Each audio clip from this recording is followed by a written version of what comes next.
Okay, perfect. Yeah, I just wanted to say that it's available. I got mine for free on Kindle Unlimited. So it's available on Kindle for free. So while you're getting your physical copies. Thank you, Avantika. Great.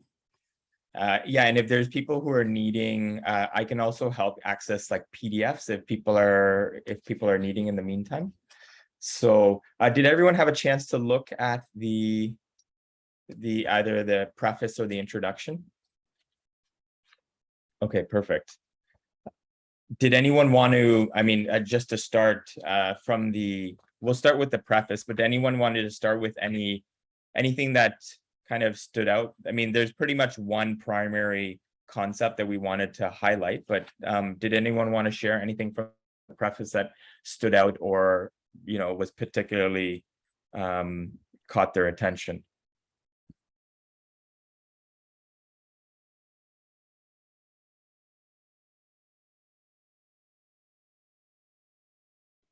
Okay, so the term that you'll see probably, or sorry, go ahead, Stacey.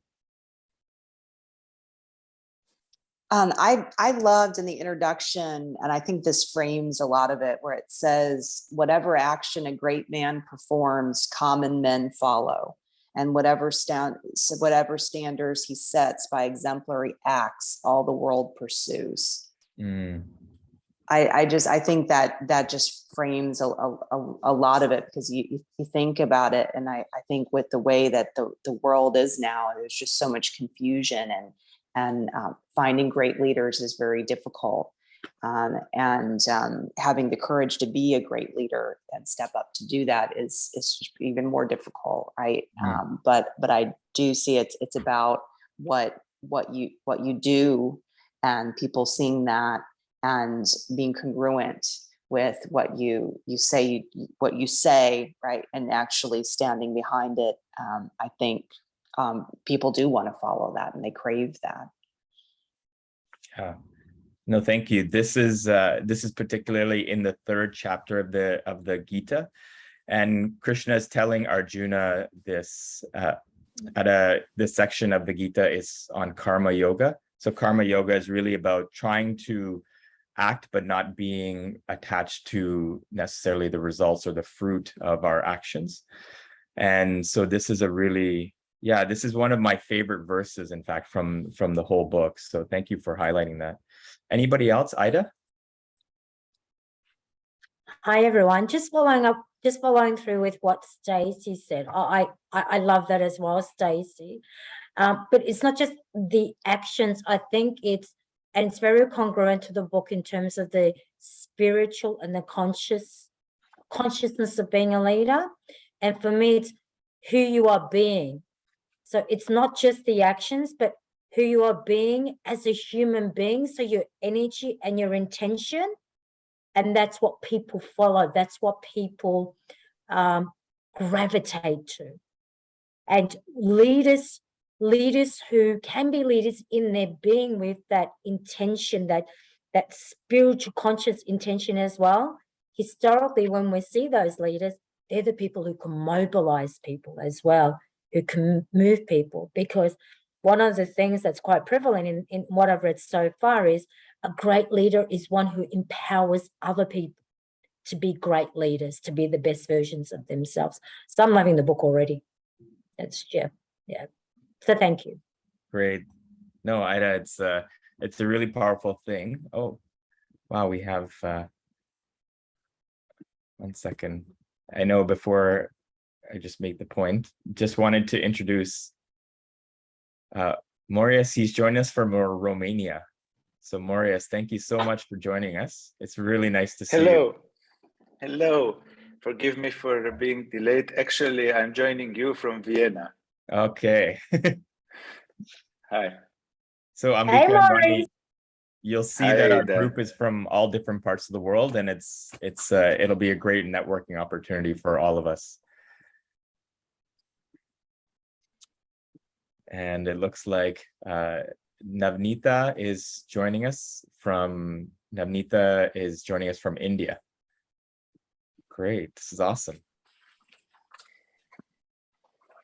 So just to build on what Ida was saying, you know, one of the points that really stood out for me in this right at the beginning of the introduction was, if you go to the bottom, as a beginning point, let us appreciate that everything a person does has some kind of leadership component, either directly or indirectly. This can be seen in the simple fact that every act invariably influences someone in some way.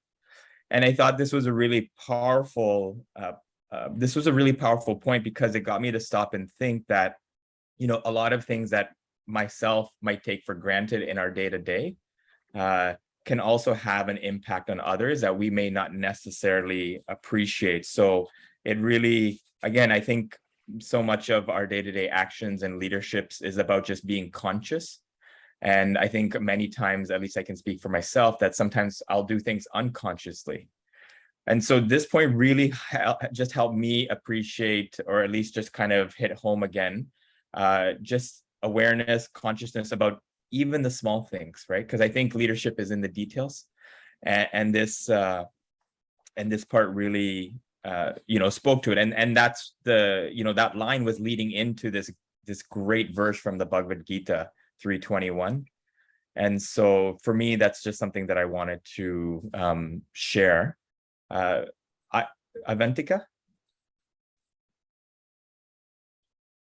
No, please go ahead. If you were sharing something. No, that's it. I came to just kind of the one point that I wanted to share that was just building on what Ida was saying. All right.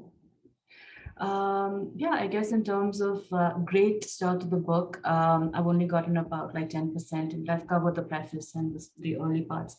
And I think for me, the mindset and the soul set that I'm bringing to this whole exercise after a long time, you know, after a really long time, is introspection into the kind of, because there are two very important words that I caught on, phrases. The first was the authentic leader, and the other was the counterfeit leader. Mm-hmm. And I think this is a very good opportunity, you know, at the entry of my mid-stage of life, to really examine all of the things that that have worked in the past, which may be counterfeit for where I'm going in the future. So it may have been authentic for the situations and the times in the past, and I may, you know, have patted myself on the back. But I think that's something very important. I loved so everything, and you know, Ida said for sure. I think this whole thing that what you are shouts so loud in my ears, I cannot hear what you say. So it's something about who the person is, their energy and their spirit.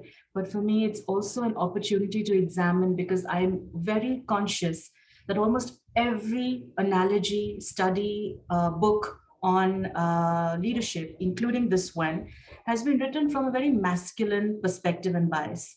And I'm very interested to see how leadership, although they're gender fluid, in this awakening of the feminine spirit, you know, how we can kind of embrace that as well. So I will be looking at it from those two angles.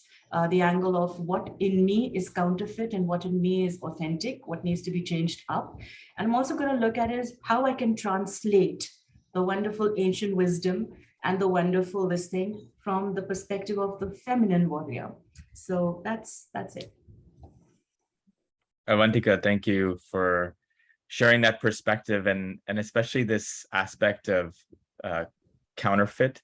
I think that's a really powerful word to reflect on for all of us as we progress and develop as ourselves as leaders. And again, thank you for just helping. You know, I appreciate the point you were saying about just how a lot of the leadership world has been potentially brought in that more masculine energy. So thanks you for helping bring that balance. That's very necessary. Thank you. Was there I think maybe someone else wanted to? No, I think they put their hand down. The other point that I wanted to just bring up, it's at the bottom of 16 or at the top of 17. When deeply contemplating the world in which we live, it seems as though difficulty is synonymous with existence. It is a simple statement of fact that a true leader does not deny the limitations and drawbacks of the material world, and in fact uses these to help others to come to a higher level. for me, this was really, again, a profound statement, because it basically sets a tone for the leader having to accept challenge and difficulty as a baseline, and not to, Ed, it's something Ed and I going back to years have spoken about, is that, as leaders, if we accept kind of, obstacles and challenges our baseline, that when we hit that wall, we don't get stunned and kind of totally debilitated, right? That we see it for what it is, and then again, as best possible, try to work around things.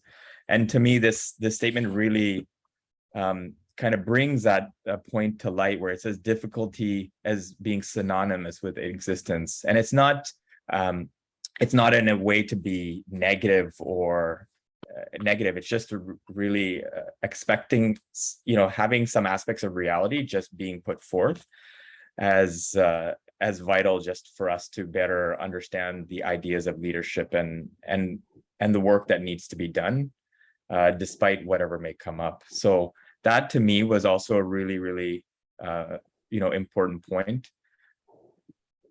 Any other thoughts or comments that people, on that, or anything else that they saw? I noticed that one thing when I was getting out of this, I'm doing a lot of reading on leadership lately, actually, from Richest Man in Babylon to Machiavelli to every person under the sun. But what I'm trying to get at, the aspect is knowing when a leader's good or not, as Advanco was talking about, like so if you go to the scriptures of the Bible, it says, look at the fruits of their tree and see what they're producing. In the Bhagavad Gita, like, what a man does, the standards he sets, the world follows.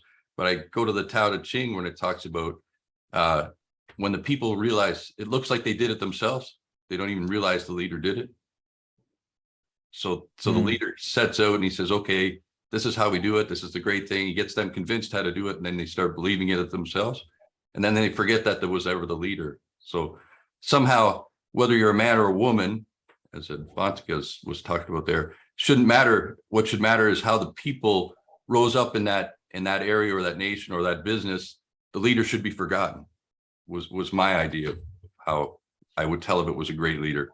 Not if he was famous or renowned or remembered, but how well the people under that business or organization did, or that particular leadership role. Yeah, no, thank you for bringing just a varying perspective from different cultures and traditions. That one that you mentioned just at the end, I think it really speaks to the point that people have come across, where the leader really meditates on the people that they're leading and thinks in their best interest. This is such a powerful point that we can all bring. Even on a very simple level, at the level of, we usually start with our families, but on such a powerful point as starting point. And I'm not sure if Advantika and others caught that already, but already B.T. Swami, he introduces this idea that the leader is one who oversees the people they lead, like a mother oversees their, cares for their children, right? What a powerful way to look at the people that we're leading, right? Not just a means to potentially an end, right? But really, and I think, Rob, what you were saying, that, when things are accomplished, that the people think that they've done it themselves. I think it really comes from that space of having thought about the people that are being led and trying to first act in their best interest. So just this point, I think is a really, it's something that's, I think, quite, it's not easy to make that a central meditation point when we're in, especially when we're in the space of kind of doing, right? But I think, again, sets the vision or the tone for setting up a culture. I know for myself, one of the things in the teams that I lead, I'm very kind of forthcoming about just asking people about what they're looking to get out of the experience, but also just, telling everyone that the people are really more important than the project, and really wanting to try to set up that family feel. That's something really that I've gotten from B.T. Swami, over the years that I've tried to implement. So, And the only other thing I was wondering about it. So from reading Machiavelli, his idea said, so all of this great leadership is only possible if you're the leader, right? So before you become the leader, So even if you're a good man and you have a good heart, do you have to be sort of amoral or sort of whatever it takes to become the leader? Was his point of view. Machiavelli was saying, if you don't become the leader, doesn't matter how good you are and how spiritual you are and how great you want to be, you're not going to be able to do it because you're not the leader. So before that, is it okay to be sort of amoral?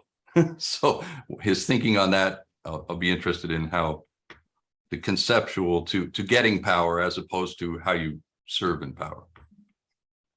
Mm-hmm.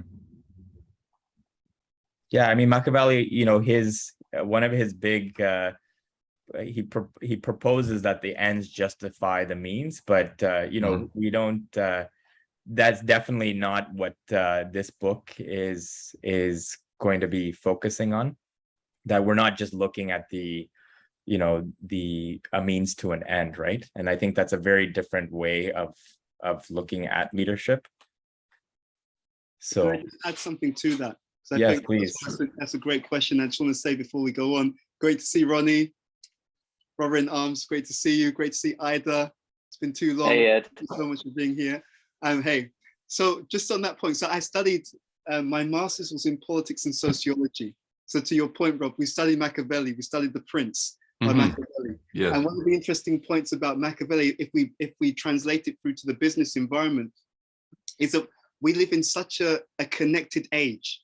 And we see this now. We're increasingly seeing people being cancelled, organizations being cancelled, their brand value going down when people see that they engage in unethical behaviors. And so now it can literally go viral that actually this manager or this group, you know, they don't treat their employees properly. Think about what happened with Uber. So the head of Uber was forced to resign because there was widespread sexual misconduct in Uber as an organization. Both the stock price went down and the reputation was very, very seriously damaged as well. So I think that, to your point, I think it's damaging when managers set a bad example only because people then think that's the way to behave. If the manager's ruthless and unethical, then it means that I should also be ruthless and unethical. And then what we start to see is a widespread culture, which is quite toxic. Yes, it's terrible. But I to Machiavelli's point, my understanding of it is once he was in power, he wasn't ruthless and like he was eliminating that. It was to get the power. Okay, that's an interesting point. I'll share with you something that happened a few years ago. Many years ago now, you'll see how old I am. So I applied to read philosophy, politics, and economics at Oxford University. So when I applied to do that, one of the things that we do is you go through what's called an entrance exam and you have some interviews. So I was interviewing at New College, Oxford. And I remember when I was staying there for the interviews, a few of us were talking and a few of us, we had the same aspiration. We were thinking, we want to make the world a better place. We want to, really have some positive impact on the world. And what was interesting is one conversation I had with one gentleman late one evening, and we were talking about how, and we were kind of sizing this up. Many people, in order to get into positions of power, they compromise their values. So to your point, they may think, okay, I'm going to act a bit ruthlessly to get into power. Now, the danger that can often come about is that they've compromised their values to get into power.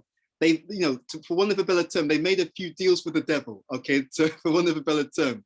Now, people have something on that manager or that leader. So now that he's in a position of power, even if he wants to change and take a different approach, because of how he's compromised his own morals to get there, and people know that he's done that, he's now able to be manipulated by certain people. We helped you get here. We know you did X, Y, and Z wrong thing to get there. So now you're going to be our puppet. And if you don't do what we tell you, then we will actually tear you down from your position. So there are many different dimensions to this. And we see this in politics as well. Sometimes a person has done certain underhanded things to get into a position of power and people help them, knowing we're going to help you. We've got something on you now. And so when you're in power, you will do exactly as we tell you, or we will be able to bring you down. And right here, right now, I know for a fact that there are many people in political circles who are there and who are being manipulated because various factors have some dirt on that individual, and they can threaten to use that at any point if the person doesn't make policies or decisions which are favorable to their own interests. So there can be another dimension that we have to watch out for, and that is that when we move in that particular way, we can also compromise our own autonomy, even as a leader. 100%. I believe that. But So my theory on it was you should lead not to get the position of power in politics, but lead like from a position of wherever you're standing at, like Gandhi, wherever you are. You don't have to be in power to be a leader. yes. So your leadership comes from where you're sitting and where you're at. You don't have to be in a place of power to have the leadership. Absolutely. Is that what you're saying? Absolutely. But I am going to also say one other thing, because you did touch upon something which I think is crucial. And that is the essence of the more benign version of ruthlessness is to be very smart and very wise and very tactical in your leadership, but for a higher purpose.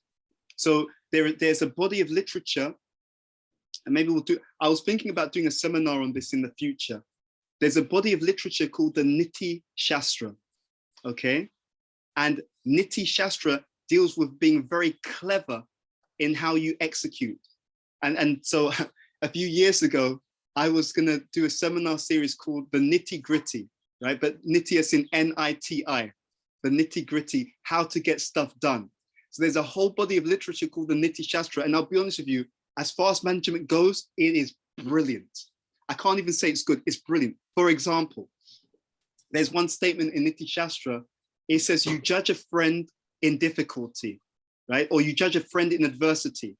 So the Niti Shastra is full of these short statements which allow you to understand all kinds of things, very, very deep things about anyone, any situation. So Niti Shastra is spelled N-I-T-I, and then Shastra, S-A-S-T-R-A. And it's the famous proponent of Niti Shastra. His name is Chanakya. I'm sure some of you have heard of him. Avantika, are you familiar with that name? Okay, Ronnie, I'm sure you are. Ambika, Avni. It's a very, very powerful body of literature. So in Chanakya's Niti Shastras are written by different people, but Chanakya is the most famous. One of the things he says is you can judge a friend in adversity. Okay, so what does that mean? What it means is when you're in difficulty, right? This is how powerful it is. You can immediately understand and read situations very, very well. When you're in difficulty and you have nothing that you can offer people, the people who still help you out at that time, according to Niti, they're your real friends, you see? And you can understand the logic very easily, right? There's many people, they may be around you in good times, but they're around you because you have something. So they're not necessarily friends of you. They're friends of the resources, the money, the networks, the opportunities that you can give them. But the people who stick around when you have nothing to give, you should immediately understand that that level of friendship is a deeper level. You see, that's how you differentiate. Anyway, the Niti Shastra is full of these very, very powerful statements. Maybe in a future seminar, we'll do something, I'll deliver something on that for you. But I'll be honest, it's incredible. And it allows you to understand many things. Another thing that Chanakya says in the Niti, he says that what you can do is the person who collects such people, in other words, the more you have people around you who are actually your well-wisher as opposed to helping you just because of something they can gain, the more people you have like that in your life, the more powerful you are as an individual. Because it's a deeper dimension of networking. So there's one level of networking where it's about what I can do for you, what you can do for me. But when you have a network of people who actually have the moral character that they like you as a person, then with those people, you can actually get a lot more done, because it includes transactional, but it's much deeper than a transactional exchange, because they actually are sold out to you. And you'll see in the times of kings, the kings were very careful about those different levels of contacts, because they knew that with people like that, then you'll have much more loyalty, you'll have much more trust. We mentioned this last week. Covey, he wrote this book, The Speed of Trust. And what they're finding now is that there are many organizations which are highly inefficient. Why are they highly inefficient? They're inefficient because the people in the company don't trust each other, you see? And the company culture is somewhat toxic. So I've got ideas that I could share, but I'm not going to share them, because if I share them, you're going to steal my ideas and you're going to get promoted above me. right? I don't trust the manager. So I've got all these ideas that can make your company, rather than a multi-million pound company, it will make your company a multi-billion pound company. But I don't trust that if I share those ideas, you're going to share the outcomes with me. So I'm going to keep quiet. I'm going to do the minimum I can for your company. And the moment I can, I'm going to go away, strike a deal with your competitor, and we're going to take your company out completely with all the insights that I have, which I'm not going to give to you because I don't trust you as a leader. And we see this in corporate cultures around the world, okay? When we don't have the right trust culture in the company, in an organization, it literally costs any organization that lacks that proper culture. It will cost that organization literally hundreds of thousands, if not millions of pounds or dollars over the short term, the midterm, and the long term. So when I coach, I do a lot of executive coaching with managers. I mean, I was just doing some training just now. I'm always challenging them. Where is the trust culture within your organization? Because that trust culture determines how open people are, how innovative. They found a direct correlation between the degree of innovation in a company and the degree of trust. And you can see intuitively, less trust, less innovation, right? They found there's also a direct correlation between trust and long-term earnings.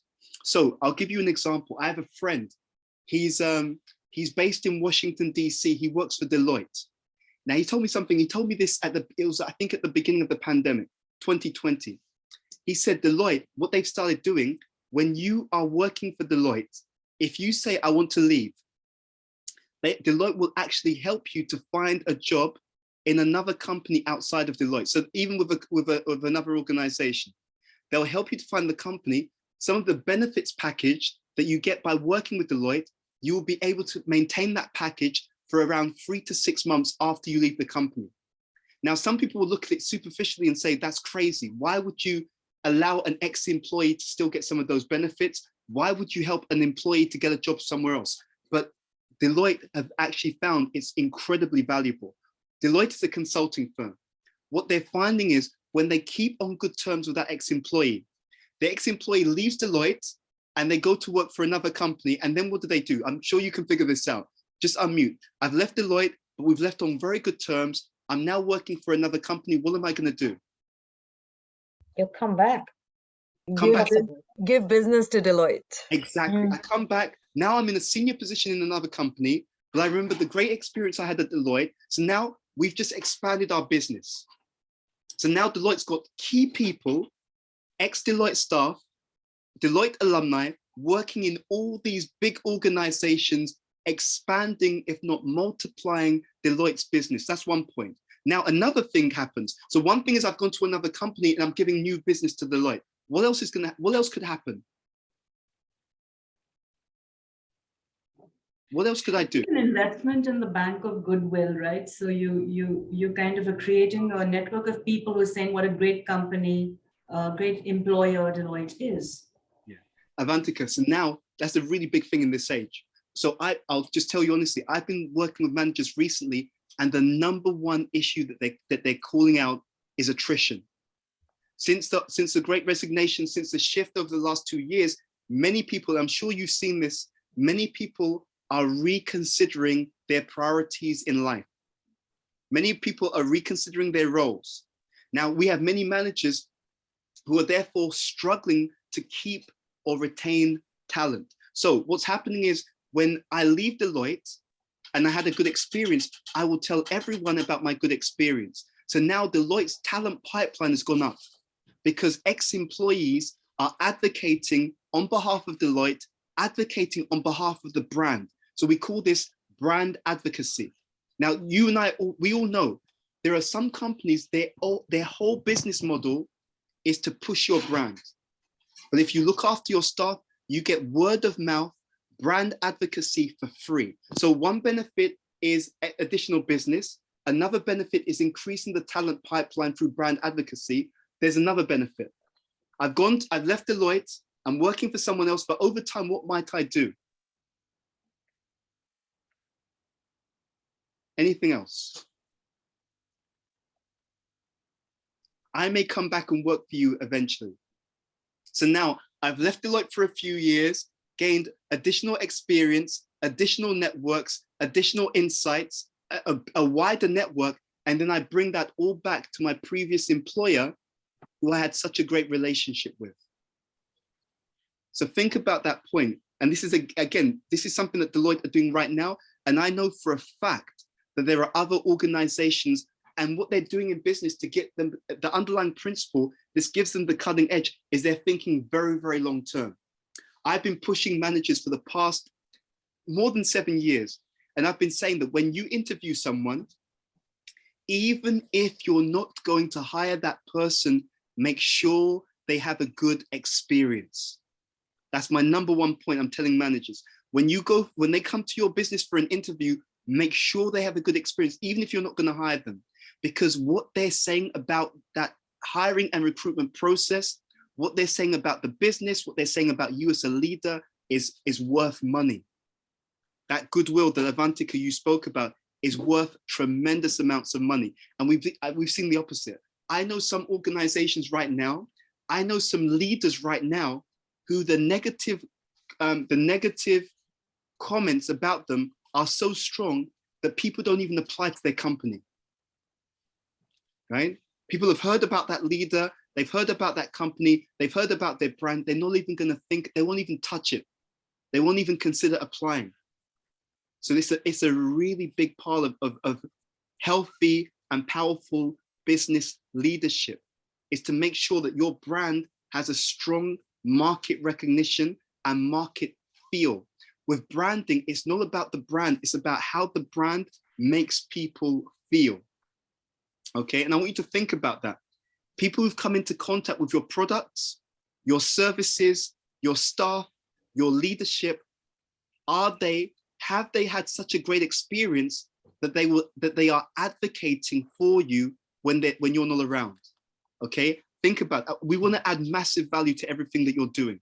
And I'll be honest, it's great to see all of you. I feel like we're all family. Okay, so this is another value add.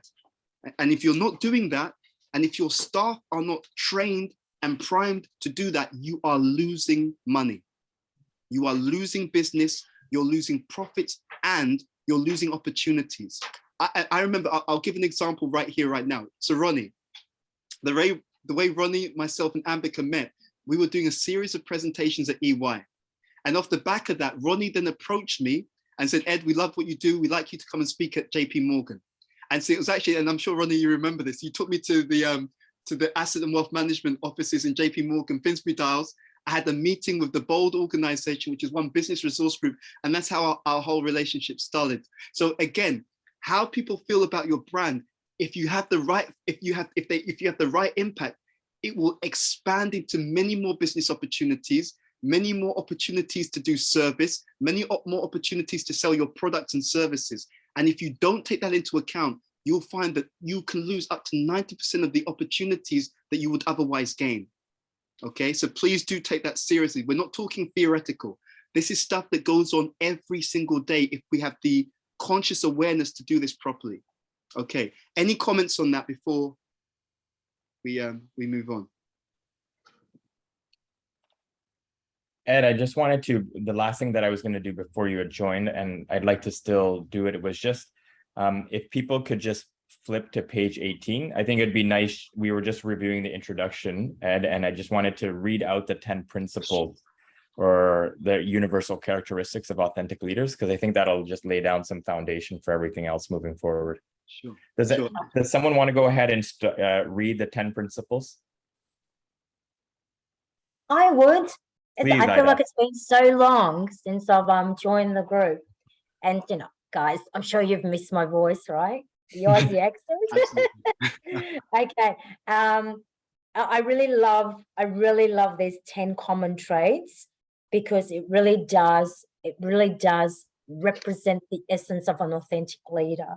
Number one, they love people and are sensitive to their emotions and needs. And that comes from a place of being, right? A human being. They help people feel happy and secure. So again, it's that internal rather than that materialistic attachment. They create lasting values at all times, So that definitely touches on everything that you just spoke about. They are philosophers. They seek to convey ultimate abiding truth. When I read this, I thought for me what resonated was the spiritual aspect of ourselves as leaders. They lead from the inside out, knowing that character is power.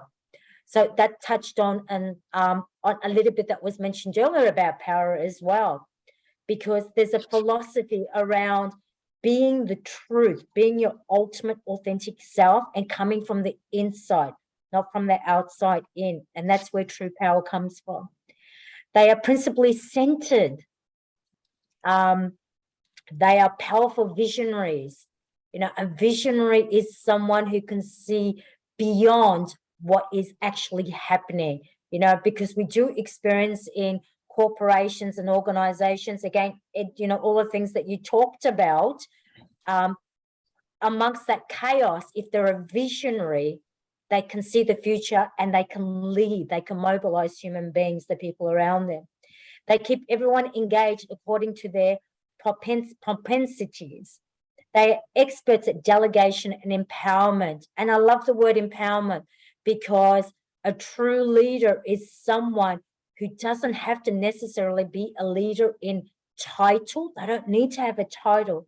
But if they come from the place of wanting the best, then empowerment naturally occurs and then leaders emerge. And it's like, well, wow, you know, who was the leader when all of this happened? They encourage people to be leaders. And I love this the best. They are servant leaders who leave behind a culture of enduring excellence. And being authentic leader for me is someone who comes from a place of being of service. And when you come from being that, come from that intention and consciously serving human beings, then authentic leadership always shows up. So beautiful 10 points. Thank you, Ricken. No, thank you, Ida, for reading. And I feel like these 10 points are something for continuous review, not just today, but for all of our sessions moving forward. Absolutely. And first of all, thank you, Ricken, for when I joined the call, I could just feel so much energy, positive energy, learning, understanding. So thank you for really driving this first half in a really powerful way for all of us. It's a great example. So I'll just add a few other comments and then we'll also open up for questions. What I wanted to cover today, I mean, it's interesting. One of the things I wanted to touch on was those 4 principles of those 10 principles, sorry, of leadership, which you've actually read. So I've got a slide which also has those in a shorthand form. But I also wanted to touch upon a few other key salient points, okay? So when we gave you the list of the things that we will be covering, one of them was what we call the 4C code, okay? The 4 C's of leadership. And as we go through, and we're going to touch upon that today, I'm going to ask you to make some inventory for yourself in this particular area as well, because these are, I consider them the seeds of great leadership. And the reason why I'm using the analogy of a seed is because with a seed, it's not just a question of having the seed. It's a question of cultivating that particular seed. Just like when you have a particular plant that you're trying to grow, there are some things which nurture it, which help it to grow strong, luscious, healthy. There are some things that also kill that particular seed. So we're going to be also looking at that as we go along. I'm going to share my slides, and then we're going to get into a few key points. We're not going to overdo you in terms of detail, but just a few key points to supplement what you've been discussing with Ricken today. So I think, can everyone see my slides first of all? Yep, okay, great stuff. So what I'm going to do is I'm going to try to share this in such a way that, okay, like this. Okay, great. So as we said last week, we'll be using Leadership for an Age of Higher Consciousness Part 2. We touched upon this yesterday, why good leadership is essential, but I want to go into this in a little bit more detail as a precursor to the 4C code of leadership. And I'm also going to ask you during this session to really evaluate yourself in this area. But first of all, leadership. Why is it necessary to have leadership at all? Why is it necessary to have leadership at all? Your business leaders, unless you're doing nothing for your company, what do you bring? Well, As a leader? if you didn't have leadership and people can't decide for themselves, somebody's got to decide have some knowledge of what's the right course, because, it's like, I was reading about, so take democracy, for example. So if you had a bunch of children decide, how often should we go to school? They're going to say, oh, I just want to go 5 minutes a day or a week, So you got to have some kind of leadership that has some knowledge of what's the best course forward. Absolutely. And to be honest, in the book, B.T. Swami gives exactly that analogy, Rob, which is Really? yeah, so it's very interesting that you're aligned in that sense. Anyone else? Why is good leadership so essential? Anyone else? Marius. Hello. I think that the most important role of the leader is to give the direction, where the organization goes, where the company goes, where the family goes, where the individual goes. And without that direction, it's the company or the organization became a chaos. Absolutely. So, and that's a very interesting term. And B.T. Swami, he mentions this point about chaos and order. And I'm going to come back to that, because when I first read this, actually, it wasn't even on the first reading, it was on the later reading of this book, Leadership for an Age of Higher Consciousness 2. When I read that statement, it triggered something very, very profound within me about leadership, which I want to share with you in a moment. I'm going to go to Ada, and I'm going to go to Ambika. Hi, Ed. Hi, see you. I've missed you. Why good leadership is essential, other than the direction and, of course, being able to navigate through chaos. And I'm going to come from a place of what's happened in the last 2 years, where leadership has been good and leadership has also failed in this economy of Victoria, is the tone of the leadership. And what I mean by that is their values sets the tone. So in an organization, their values sets the culture of the organization. That is so important, because like there's a client of mine at the moment, and their values just translate throughout the whole organization from top down, and the culture is toxic. It's systematical. So the leaders, their value is so important. Mm-hmm. So, whether it's moral, amoral, whether it's manipulative, or it's, the ends, whatever, what are the ends, whatever the intention is. Mm-hmm. Mm-hmm. Yeah. Absolutely. Really interesting. Yeah. Absolutely. No, and I really value that point, because often, and this is a very powerful point that's made in the Leadership 2 book, you can actually understand the quality, the nature of the time that we're living in, just by studying the nature of the leadership. Because the leader creates the culture, they create the mood, they create the age. I can go into an organization, I can look at how people are behaving, and just by that one thing alone, I can understand what the leadership are like. Totally. There's a client I'm dealing with at the moment, and within a few days of being in there with the client and in the organization and just observing them, I went straight to management, like straight to CEO and owners, and spending some time with them. I went, now I understand. It's so systematical. Like it's just so toxic, because from the top, it's toxic. Yeah, absolutely. And if we have time today, we'll come back to that particular point. If not, we'll do it in a future session. I want to do an exercise with you. I'm going to show you certain types of culture, and I'm going to ask you to tell me what type of leadership behavior is causing that particular type of culture. Ambika, you had a comment. Yeah, in this question, my emphasis is on good, and really builds off what you just shared, Ed.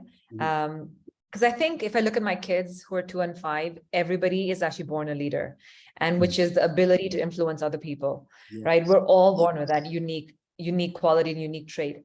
And so how do we stay in the presence of and harness within ourselves the ability to influence people in a way where we're constantly raising our energy and vibrational frequency is essential. And I think hence the importance of good leadership is constantly keeping us grounded to our most authentic self is critical for the mental, physical, spiritual well-being of a family, of a community, and the world at large. Absolutely. And you know what, to be honest, I feel very strongly about this. When we don't have people who've got that authenticity, if they don't shine, if they don't step forward, then what happens is that the arena becomes crowded with people who are very toxic, selfish, self-centered, and everyone suffers as a result. I was in America recently. I was in so Gita Nagari, I think a few of you have been there, but I also went to New York for a few days, and I was giving some seminars and courses, and I was speaking to certain people, and they were telling me about certain environments that they are in where they felt it was toxic.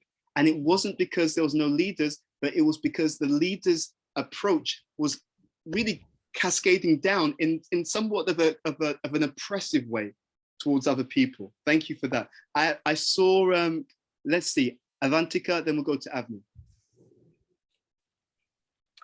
All right, so why is good leadership essential? There's an untapped potential for growth, evolution that exists in life itself. But different people have different versions of what that might be, and that could become very disorganized and chaotic. So other than just providing structure and direction, I think what a leader provides is the ability to have the vision for what the collective whole could look like, getting some sort of a commonality of vision of diverse, so some sort of synergistic leadership that good leadership provides is getting different viewpoints and perspectives to kind of converge into something that makes sense and that gets things forward. I also think good leadership is the only thing that can tap into possibility, because any kind of growth and change can only happen when something that previously hasn't been done is attempted at and then done, and that cannot happen without good leadership. And I also think that right from vision, guidance, a container, and enablement, good leadership provides platform to people who may be gifted and extraordinary, but lack the ability to influence or have power. So as a sponsor, also good leadership is vital. That's what that means to me. Absolutely. And I really love those points also about the platform, which is something we don't always hear about, but making sure, see, social stability and organizational stability actually has a direct correlation with expression. In other words, when people in an organization or in a company, in a culture, feel that their legitimate needs, interests, concerns are not being heard and are not being acknowledged in a respectful way, you have the seeds of discord within the company. You have the seeds of discord within the society. Now, that doesn't mean that whatever people ask for, that they get. Not necessarily, but there's value just in people feeling heard. There's value in people feeling understood and acknowledged, because that then releases a lot of the emotional tension, which allows us to then work together rationally to move forward. So to your point, the platform, making sure that voices are expressed and that people are able to share what they feel is essential. Avni, you had a comment to share.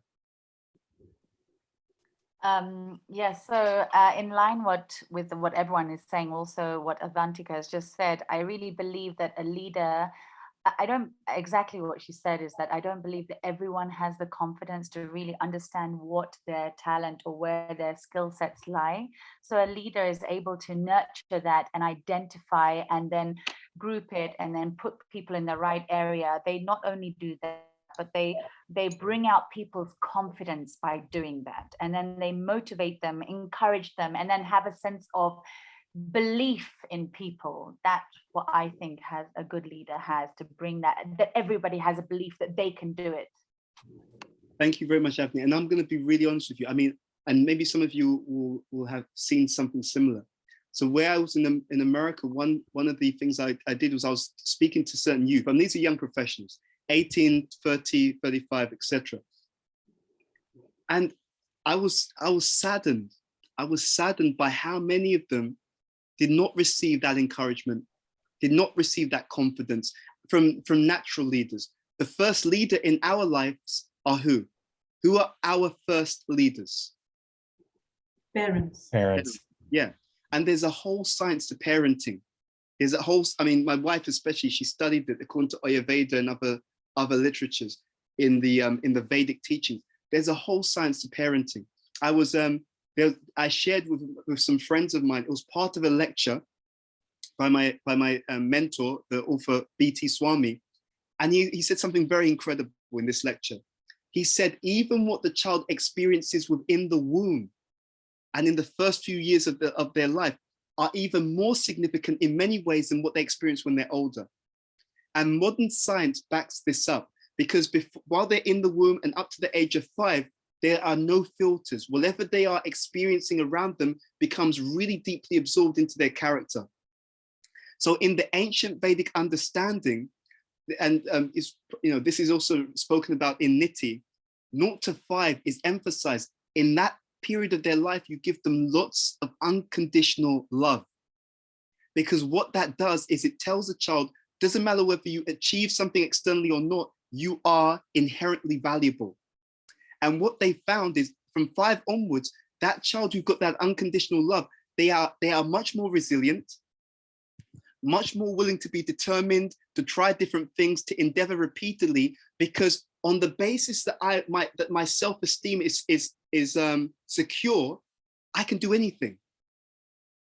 But what we have right now in modern society, because the first leaders, maybe the science is lost, then what happens is many people grow up, and I've seen this with so many people that I know, and they're now working through certain things that were actually problematic based upon their upbringing. So to your point, Avni, it really does echo this point, just how powerful leadership is. And I really love that emphasis you gave. Leaders empower and build confidence. Good leaders, they help each and every one of us to have a can-do attitude, to really get the sense, no, you can do it. I see the potential in you. And there's a whole science to this, that when people that we look up to and respect, when they make a comment, it actually has a deeper imprint in the mind. This is why I'm constantly telling people, you always want to have not just peer association, that's important, not just the people that you're leading, that's important, but also mentors. But the mentors have to be benevolent. It's not just a question of anyone who says, I've got some competence.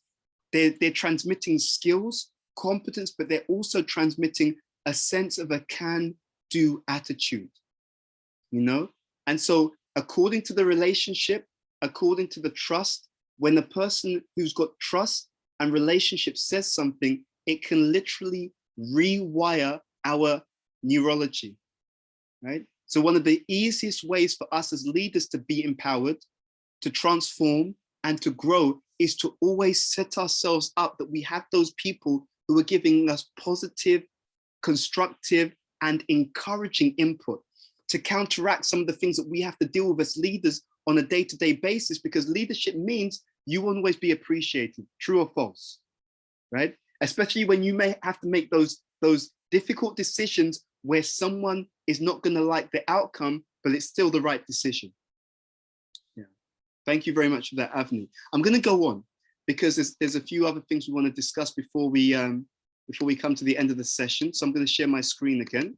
So we had some discussion around why leadership is essential. And what I wanted to do from here, I'm just going to make this full screen. What I wanted to do from here is also touch upon the following. And this is the idea of chaos. So you mentioned this previously. In the Leadership for an Age of Consciousness 2 book, B.T. Swami makes a very powerful point. A leader should not expect things to be smooth.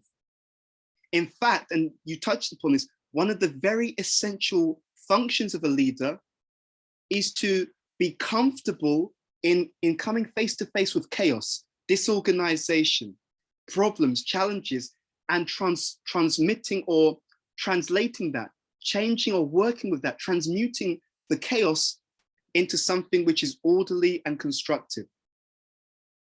Many times people fail in leadership because they expect as a leader that everything's going to be smooth and peaceful.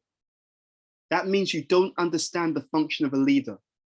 Okay, so one of the things I find very important about this point is that leaders should learn to deal with discord, confusion, bewilderment, and we should take it as a normal that this is the starting point that we come in. And our job as leaders is literally to turn something that's dysfunctional into something that is useful. Now, I'm going to ask you a very specific question. Why is it so important that that's our expectation as leaders? That I expect the problems, I expect the challenges, I expect the discord. Why is it that this is such an important mindset to have as I walk into any environment when I'm leading? Ada. For me, when you ask that question, there's certainty. It's certain that I'm going to experience, the discourse, the chaos, there's the problems. So then it's not going to be my discomfort. It's going to be my comfort. I expect it. So therefore, I will have the resilience. Absolutely. I'm ready. Whereas if I don't expect it, it will be like, woof, it'll be like this constant punching bag or, things coming at you, and you won't be prepared. You'll be slammed. But if you do expect it and you walk in, then you go, okay, well, I was expecting this. Let's troubleshoot it.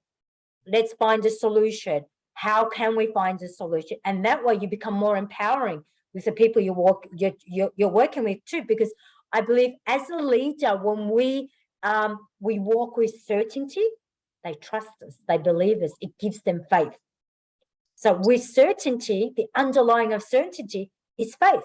So when I stand in front of my people, I walk with my people, and I walk with that certainty, they believe me, they trust me, they know it's going to be okay. So I'm empowering them. Let's find a solution. What's another way?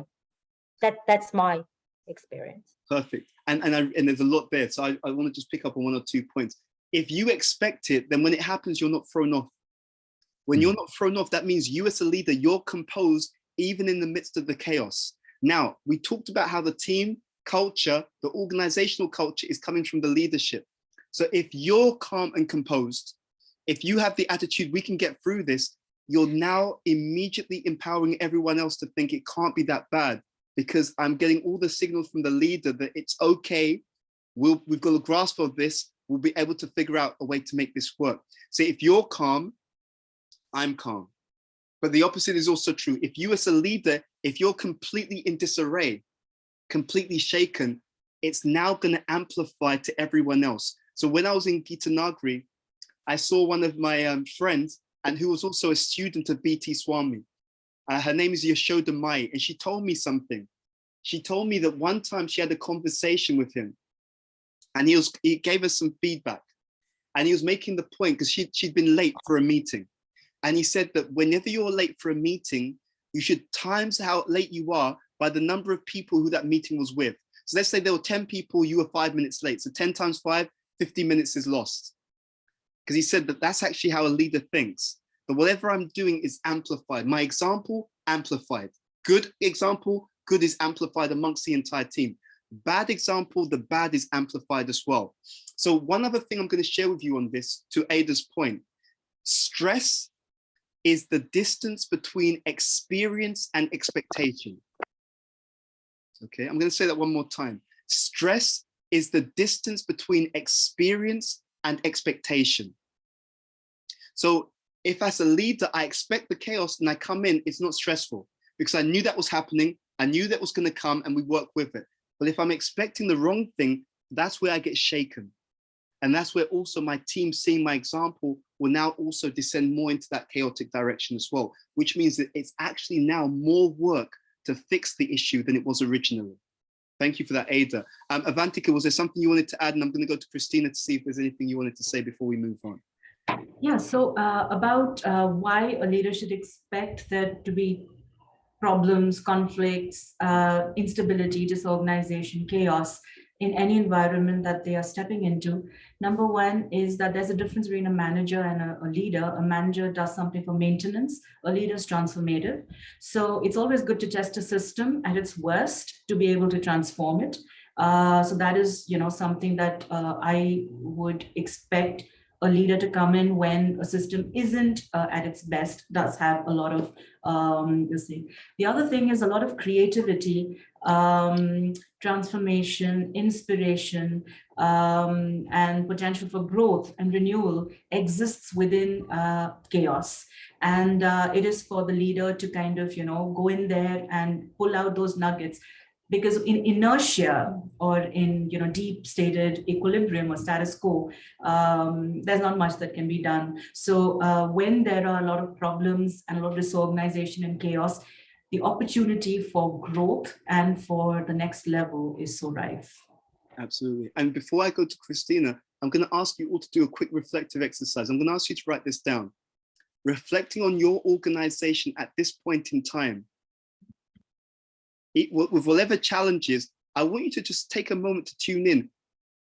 What are some of the opportunities that could potentially emerge through some of the challenges that you're seeing right now in your area of the business, in your organization? So think that through, right? Whether it's conflict between staff, whether it's people looking to leave, that could be a challenge, but it can also be an opportunity, new insight, fresh blood, changing the team dynamics, whatever it is. Think about one area where there's some challenge, and I want you to write out from that challenge, to Avantika's point, what are some of the golden nuggets? What are some potential opportunities that can come through that particular challenge? I'll just give you a few moments to write that down, because it's really a mindset. And I really want to empower you. I want us to feel empowered to continue to think in that way. It's a real practice. If I think in this way, every situation of discord is potentially giving me an opportunity to learn, grow, and develop in some significant way. Write that down. Something that's going on that if you think about it, wow, from this difficulty, these are the opportunities that could come. Write that down for me. Write that down for yourself. A situation of discord in your business, in your circle, that has the potential to turn into some kind of opportunity in some way, shape, or form. It could be opportunity through innovation. It could be opportunity through new teamship. It could be opportunity through rearranging the organization. It could be opportunity in clarifying more deeply what expectations are of each other, whatever it is. What's the opportunity in the chaos? Write that down.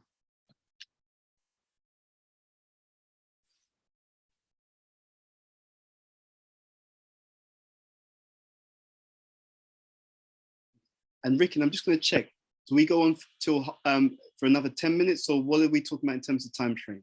Yeah, 10 minutes is fine. Okay.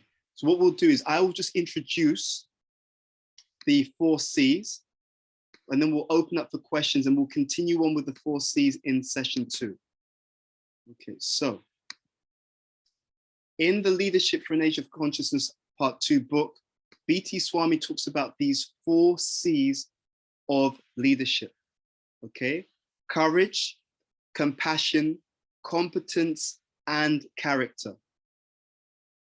We've all seen in various situations, some people who have some of these characteristics, some people who lack specifically certain characteristics, but we want to go through each of them and explore what they bring to leadership.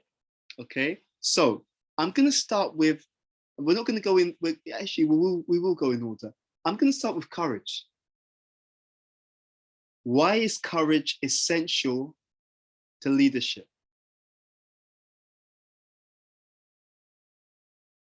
Courage.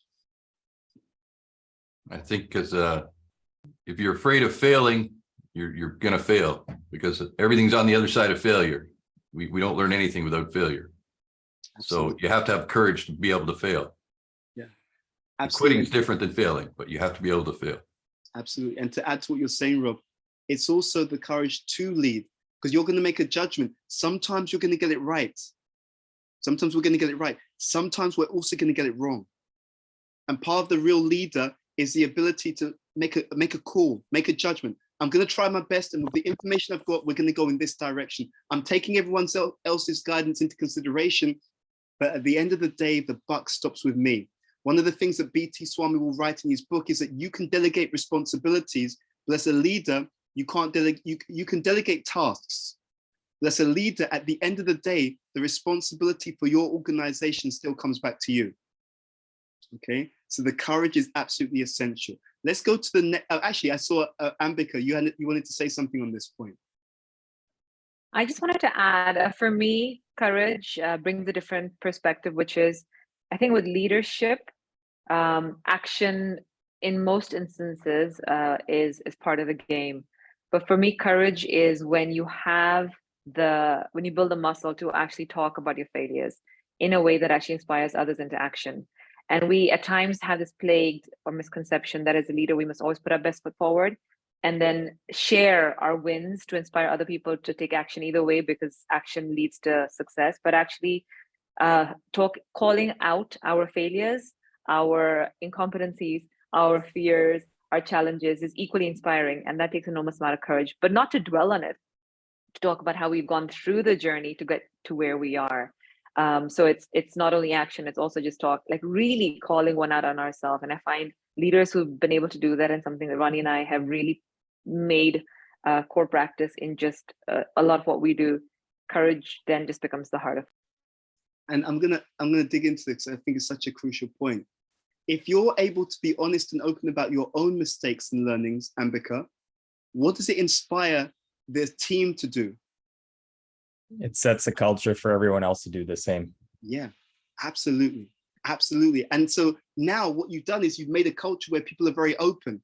Rather than people pretending, they can actually say, look, I got this wrong. And it builds trust, by the way. One of the things that damages trust is when someone clearly has made a mistake and they just cannot actually say, and everyone can see you made a mistake, but the person is so egotistical, so arrogant that they just keep pretending they did nothing wrong and it was someone else's fault, and you just lose respect for that person. So in many big organizations now, they're talking about avoiding the ABC. Okay, I'll just tell you what this stands for. A stands for arrogance, B stands for bureaucracy, and C stands for complacency. So in all organizations, we often talk about avoiding the ABCs. So your point really spoke about that, Ambika, beautifully. Thank you for that. Ada. Ed, what do you think about when you talk about courage and you mention responsibility? What do you think about, for me, courage means also to be accountable and to own my decisions and my choices. So whether I succeeded or failed, but instead of pointing out, going, okay, well, I own that. Yes. I am accountable.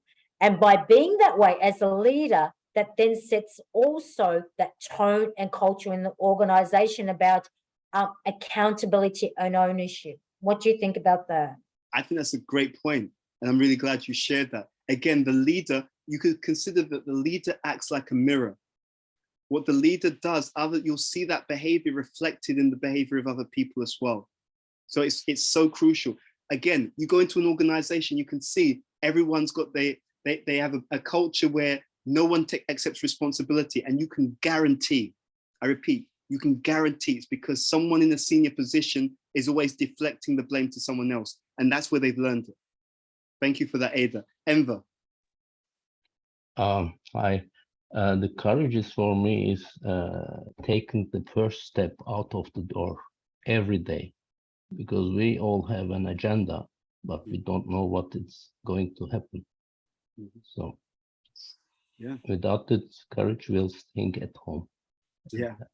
So even the first step on that journey is absolutely essential. So thank you for that. And I'm going to ask you to give yourself a rating out of 10. Please be honest with yourself. How strong is your courage as a leader? Okay. It doesn't matter where it is. We're doing this for introspection to start to see where am I now? Because as we go through this series, we'll get more and more ideas that can build that courage. So don't worry where you are, but we should know where we are. Okay. Out of 10, where is that? How strongly developed is my courage right here, right now? Okay. I wanted to just on Ambika's point, what she was talking about, how you have to how talking about your failures can be a really asset. Mm-hmm. At the radio station here, I learned that aspect. So I had we have a lot of people in our communities that go through drug-related problems and things like that. So I found by bringing in people that were going through changing their lives and going through rehabilitation and had gone through it, and bringing them in to talk about their testimonies, they help change the community. Now we have people all over and new organizations all through their talking. We had one man who's helping a whole building now of people, all because of the power of those guys talking about how they were getting over their issues. So there, it sort of spoke to what Ambika was saying in the sense that they were talking about their problems, but it gave power to the people that were going through it to know, yeah, I can relate to that and get through that. Yeah, So it made a big impact. Thank you. And I love that also because, and there's many opportunities for you as leaders to do this. You change the context, right? So someone, so I saw this video, it was on first world problems, right? So my iPhone can't fit into my skinny jeans, right? First world problems. But then you bring someone in who's actually coming from like a war-torn country, right? That completely changes, it puts your issues in a very, very different context. Okay, it's not such a big problem, okay? I had a manager once, she was ex-military. So when an issue would arise, other people would panic, and the first question she would ask is anyone going to die? If the answer is no, it's not a big issue, right? Because she served in Afghanistan, she served in Iraq. An issue for her is someone's about to die, right? So that's the baseline. So anything that's not anything close to that, okay. But oh, someone, they put the figures wrong in the Excel spreadsheet, that's not an issue. No one's gonna die, right? We can sort it out. So thank you for that, Rob. Ada. Just with what Rob shared just before, what do you think about vulnerability? Because when people share their problems, not share their problems, but they share their truth, they share their own experiences, as leaders being vulnerable. Is that all? Do you think that's also parts of being courageous? What are your thoughts? Absolutely, absolutely. See, vulnerability is a type of courage. It's the courage to reveal something about ourselves that have been a work in progress or are a work in progress right here, right now. And if we're able to do that, then we create a culture where people will do the same thing. So yes, it's definitely a type of courage. I want to go on to compassion. Okay, so let me go back. I want to go to compassion. So why is that important in the work environment? Compassion.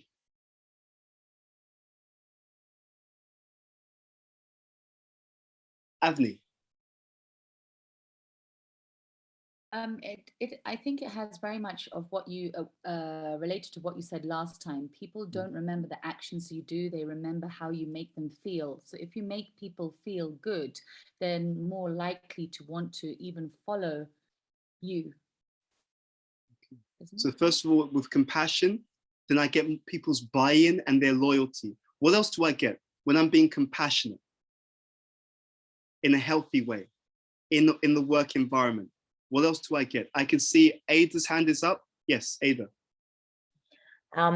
Clearly, I've missed these conversations. I'll go back to the traits.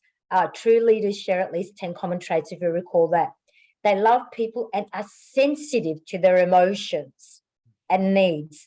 That is connected to compassion because it's empathetic. Yeah. And if I'm not empathetic to the people that I'm leading, what will happen over time? If I'm not empathetic to the people that I lead over time, what will happen? The same will come back to us. Absolutely. Absolutely. I don't consider other people. Okay. In the future, you'll find that there'll be someone significant who doesn't take you into account either. So it's a very, very strong sense. And the Vedas always talk about this idea of karma. What goes around comes around, very, very simply. So it's in my own self-interest to have that behavior. Christina, you wanted to share something. Yeah, maybe just from another point that compassion is actually leader's business because the people, I understand it's your main business. Without compassion, you will not understand what is going on. Without understanding what is going on, you cannot choose the right direction or have a higher possibility for mistakes or not understanding why the things are going in. Absolutely. And to be honest, see, look, as a leader, we're getting things done through people.